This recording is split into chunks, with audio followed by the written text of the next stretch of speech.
Hey everybody, how you doing? Your boy come back to you with another video. How good it feels to be back with another video. Anyways, so this video will be about the Payback War. If you guys don't remember, during the 2 years, they didn't actually show film of this, which I wish they did. But during the 2 years, they basically showed the war between the Whitebeard Pirates, the remnants of the Whitebeard Pirates versus the Blackbeard Pirates. Now, it was to be predicted. I mean, if we could have predicted who we thought was going to win that battle, I mean, I for sure would have put my money on Blackbeard. What I didn't predict, however, is the Whitebeard Pirates would get annihilated as they did. Apparently, according to what's his face? I forgot who was the one who was talking about the payback word. But apparently the Whitebeard Pirates got annihilated and they didn't even stand a chance against the Blackbeard Pirates, which I found pretty surprising because I was like, damn. Like, I knew they were going to get beat. But I didn't think they were going to get beat so bad to the point where they barely had a chance. But anyways, let's talk about it a little bit. Let's get into it. Yeah, so the payback war is not something that's really discussed too often. It was discussed like maybe once or twice in the series, but it would have been like an awesome battle to like really get into and really see how that went down and how like the battle took place. Because I would have loved to see how the Whitebeard Pirates had tried to match up against Blackbeard, and it's I don't even know how many devil fruit powers he had at that time. Well, I'm just gonna say two, right? So yeah, it would have been interesting to see how the Whitebeard Pirates matched up against those two devil powers. But yeah, they had on the Whitebeard side, on the Whitebeard Pirate side, they had Marco and the other division commanders of the Blackbeards Crew, and then we know that we had Marco. Literally, Marco was pretty much the leader of this assault, because as you guys know, Whitebeard died at the Battle of Marine Ford. Yeah, he was no-no. Obviously, the second commander Ace was also a no-no because he had died at the Battle of Marine Ford. And we just have all these different division commanders just stepping up, taking charge, and getting ready to, try to put the hurt on the Blackbeard Pirates. Yeah, it would have been interesting to see. So it must have been, the showdown must have been like Blackbeard versus Marco, and then you got like Vista from the Whitebeard Pirates versus Shiru of the Rain, and just those kind of mess up. I'm trying to think who Jesse would have versed, but just basically one-on-one matchups, and I can already see how Marco versus Blackbeard can already be like already at a disadvantage because Blackbeard would have just nullified Marco's powers, so it probably would have been like a couple of the Whitebeard Pirates versus Blackbeard to try and make it more of an even fight, but even then it still would have been a massacre. So yeah, so the Payback War, was also known as the Grudge War. So this was a war that occurred basically 1 year after Marine Ford, after the war, the Paramount War, whatever we want to call it. There's so many different names for these wars. I don't know who comes up with this, but anyways. So we all know that basically Ace dies again, like how I mentioned before. Yeah, Ace dies, Whitebeard dies, and it's just crazy to see how Blackbeard has strategically, that's the one thing I don't see a lot of people talking about, how Blackbeard strategically used the positions, and he went from being a nobody, and he told Whitebeard, hey man, like Whitebeard offered him a position to be a commander. So just the fact that he went from being a nobody, and then he slowly just rode in as a nobody, as a pirate, and then he became a warlord, and from warlord now he's a Yonko, and now he's known as one of the strongest members in the One Piece universe. I believe he has the 6th or 7th, I can't remember, it's the 6th or 7th highest bounty of all time. I think it's, let's see, you have Goldie Rider at the top, that's 1, Whitebeard's number 2, and then you have Kaido 3, Big Mom 4, Shanks 5. Yeah, so he has the 6th highest bounty of all time. So it's just crazy just to see him go from being a nobody to having the 6th highest bounty of all time and being a freaking Yonko. Let's talk about that. But anyways, yeah, so Blackbeard's position, he used his position as one of the warlords to basically get into Marine Ford. Not before he even get into Marine Ford, he used that position to get into Intel Down, and then from there, he was able to, basically assemble, members of his crew that he believed would be a good fit. Goes all the way down to level 6, breaks people out into like, hey man, whoever survives is, because he had like couple set of prisoners in each cage. Like whoever like survives each cage and the last one to survive, y'all can join my crew. So basically, you know, that's how he chose his his crew members. He didn't even choose them based on their personality or anything. He basically chose them based on the survival of the fish, which I think is a kind of sick in the head. Yeah, it's kind of sick, but so yeah, let's talk about his crew members for a little bit. So we got Shiru, right? You know, Shiru the Rain, as we all know. He got Fisco Shot. He's got a Katrina Devon, Sanguan Wolf, Giant among the Giants. You know, the next level. Like if you think of giants on, you know, giants, he's basically a giant on steroids. And then you know all the other different crew members, and then he also has the, and you know what's weird? He has the ability to steal devil fruit, and it's just crazy to see. I don't know if you guys remember Chiron. Basically had that devil fruit that allowed him to be invisible. Now I'm not sure why he would get the invisible devil fruit, because if you think about it, you know, with observation hockey, you would think that even if he was invisible, he would still be detected because of observation hockey. So I don't know if that devil fruit allows him to conceal even if against hockey like that, but I don't know. I don't know. You know, yeah, Blackbeard Power is just still one of the biggest mysteries of the One Piece universe, is the fact that nobody knows what exactly his powers do yet. Still, you know, we're almost 1,000 chapters in, and still nobody knows how Blackbeard is able to steal people's devil fruits left and right. Nobody even knows how many devil fruits he has. He could still have just 2. He can have 20. He can have 5. Nobody knows. But one thing's for sure: he's able to steal devil fruits and basically pass them off to his crew mates. That's the only for sure thing we know right now, is that he finds devil fruit users, steals their devil fruits, and he either takes them for himself or he passes them on to his crewmate. We're not sure how he does it yet, or how many devil fruits he has as of right now, or how powerful he is now as opposed to, you know, pre-time skip. We know pre-time skip he was basically a threat to be dealt with. I mean, threat to be reckoned with. So just the fact that the Whitebeard, pirates thought they had a chance, I don't know. I guess they were just so full of rage that they thought, yeah, we'll try to go 1-1 against Teach. But obviously, as you guys know, that didn't go out so well. So yeah, I'm just trying to figure out what was going on through the Whitebeard pirate's head. Like, were they just like, you know what, we need to form Blackbeard and just beat the living crap out of him.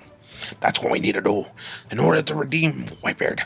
We need to beat the living crap out of him. But like, you know, if you think of it like that, it's like, what made him think they had a chance? Now, Whitebeard, if they had Whitebeard and he was in his prime and he was young, then maybe I'd be like, yeah, F yeah, man, like, we got Whitebeard on our side, we can do this. Because Whitebeard, even without his devil fruit, was like, still like, you know, bad Mama Jamma. Like, that dude was scary.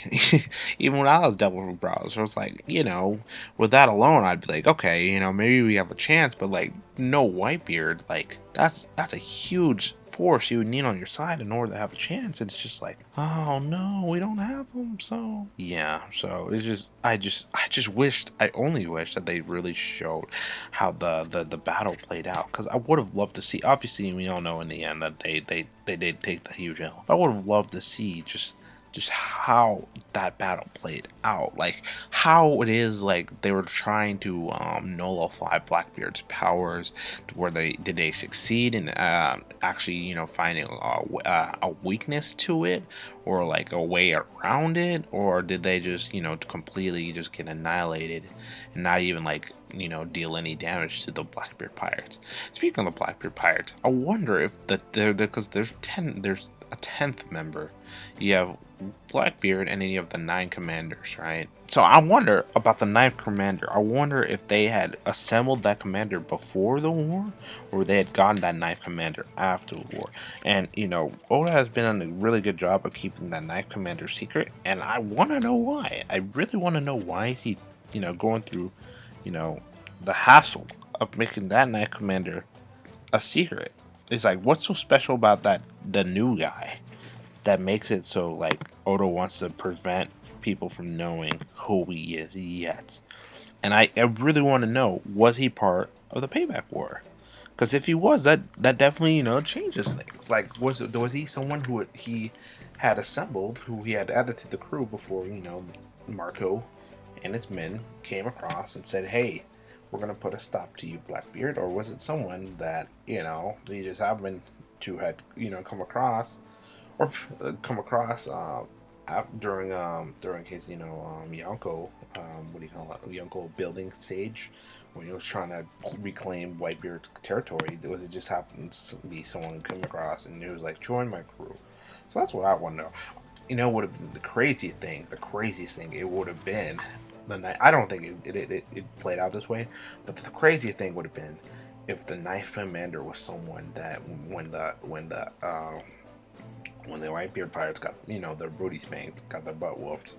If he had assembled someone from the Whitebeard pirates and he had said, "Join my crew," and then that Whitebeard pirate would have been like, "All right, well, you know, this crew's basically no good for me now. I'll join your crew." That would be crazy. I don't think that's how it would play out. I'm like, dear God, I hope that's not how it played out. But in the One Piece world, you never know. You never know. So, yeah, it just would have been interesting to see how the payback war played out, and just knowing that Blackbeard. That's also another thing too. Is if you think about it like this, Blackbeard knows their powers, so it's like it's not a fair fight. Blackbeard knows how their powers operate. Like, he's been on the. Well, I mean, you can't assume that he knows all their powers because some people could have assembled their devil fruit like after the fact, but it's like for the most part, if you think about like let's think about like this, Blackbeard was on the crew for a while, right? He could have exerted all their powers and been like in his head, one day I might have to go up against these guys. Let me make a log of their weaknesses and their strength, and that way I know how their devil fruit works, what would go against their devil fruit, like, but yada yada yada. Now, for the Whitebeard pirates, like I don't think obviously none of them really expected to ever go up against Blackbeard while he was still on the ship. So it's not like in the back of their mind they're like, well, we should know the strengths and weaknesses of Teach, right? Especially this was back before he even had the devil fruit powers, and we know he was still a mofo to be rifled with. I mean, he was the one who gave Shanks that scar, supposedly before he even got a devil fruit power, which I find absolutely ridiculous. I don't even know how if he was able to give Shanks a scar without devil fruit, and because Shanks supposed to be this bad mofo, this mad himi-jimi, and the fact that Blackbeard gave him a scar pre devil fruit powers is ridiculous. So it's just like it goes to show how like dangerous Blackbeard can be. But yeah, back to the topic is Blackbeard was just keeping note. I mean, in my mind, I would think Blackbeard was keeping notes on all their powers, all their strengths, all their weaknesses.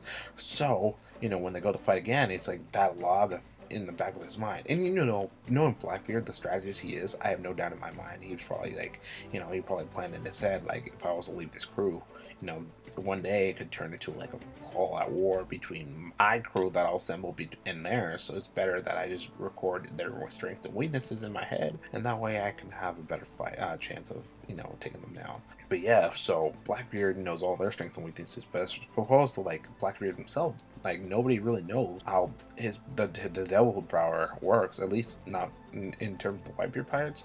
So when they were probably going up against Blackbeard, it's like, well, like we kind of know how his power works, but it's like we don't know the strength of it, like how crazy his powers can get, and like we don't know that many weaknesses either, because they weren't there to record like the battle of Ace versus Blackbeard, so they don't know how his devil fruit power works. They don't know like the strengths, they don't know the weaknesses. So that's also another thing that I think a lot of people don't take into account, is that Blackbeard probably recorded the strengths and weaknesses of the crew, and that's probably why they got annihilated so bad. Not only with Blackbeard's devil fruit powers being like the extra one up, but just like the fact that he knows them and probably knows their strengths and weaknesses as well is another thing I don't think a lot of people consider. So yeah, but yeah, it's just crazy how Blackbeard and the Nine Commanders basically took down the Whitebeard Powers, and it's not like, oh, the Whitebeard Pirates took an L. It's like he defeated the Whitebeard Pirates so bad that they ended up disbanding. They ended up separating. Like they ended up just going their own way, and scattering around the One Piece world. So it's just like wow, like that's just ugly. It's just ugly. But yeah. So the crew got separated, and it's just yeah, it's just sad to see that they didn't end up staying together after after the whole beatdown. It's kind of like the time skip for the One Piece. I mean, for the Straw Hats, how they got their ass whooped and they ended up disbanding, and then they got back together 2 years later, and then they're selling as a crew now. So it was kind of like that's what happened to the Whitebeard Pirates, except that they ended up not coming back together. So I don't know if they'll end up coming back together in the final war arc. That is to be determined. But we are talking about the Payback War right now. But yeah, so they, as of right now, they are separated, and Blackbeard has only gotten stronger, more stronger than ever. Recruited, more commander, and now he has a Kiji, who used to be a previous admiral, on his side. So yeah, so let me know how you feel about this video, and let me know your thoughts about the paywall board. And I'm not gonna, you know, say anything else about that because I feel like, maybe we'll get some more details about how the payback war happened. I mean, not happened, but how it played out. But anyways, guys, let me know your thoughts. Let me know what the next video should be about, and I'll talk to you guys soon.